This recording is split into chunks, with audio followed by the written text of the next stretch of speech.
What if the first sign did not feel like illness at all? Just a menstrual cycle behaving differently? A date changing?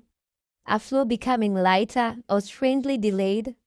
Small changes, easy to dismiss, easy to blame or stress. Welcome to Reproductive Health Explained, where we make reproductive health easy and simple to understand.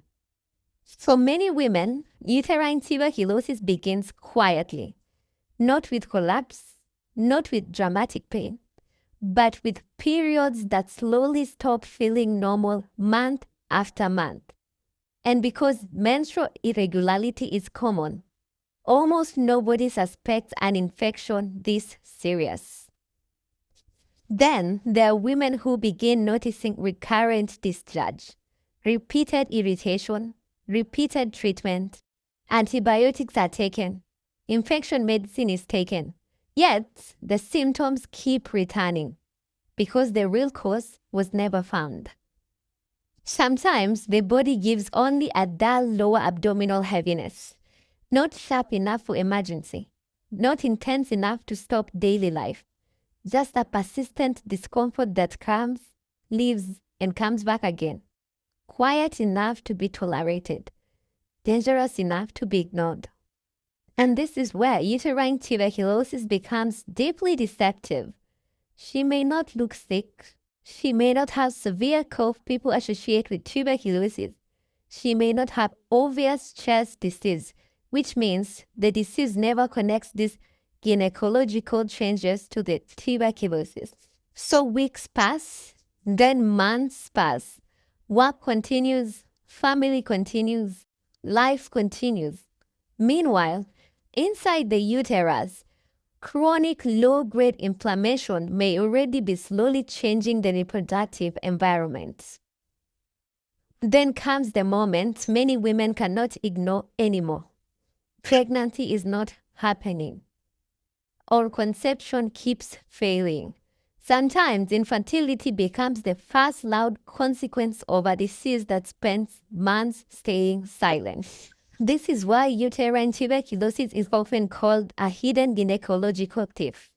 The signs are real, but they do not scream. They whisper. And because they whisper, women often live with them for months or years without knowing what is truly happening. Your body may be sending clues that seem harmless when viewed separately. A strained cycle, recurring discharge, low pelvic discomfort, fatigue, but together they may be telling one connected story. Ignoring subtle symptoms does not make the infection disappear. It only gives it more time to inflame, more time to scar, more time to interfere with fertility before the woman even realizes the damage has begun. And eventually, there comes a point when ordinary explanations stop making sense. The treatments are not solving it. The symptoms keep cycling back. The fertility problem is still there.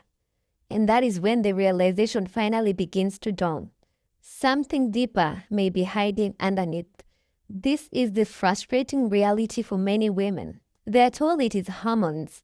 They are told it is stress. They are told it is just another routine gynecological issue.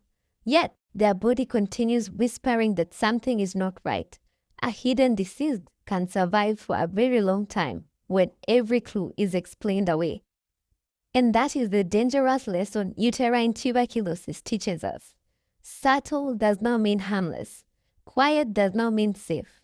Some of the most damaging reproductive diseases do not arrive dramatically. They arrive slowly, patiently, and often unnoticed. Which leaves one deeply unsettling question. If the symptoms are this big, if the scans can look ordinary, and if women may not even appear like tuberculosis patients, then how do doctors actually prove that tuberculosis is hiding inside the womb? That is where this story becomes a medical investigation.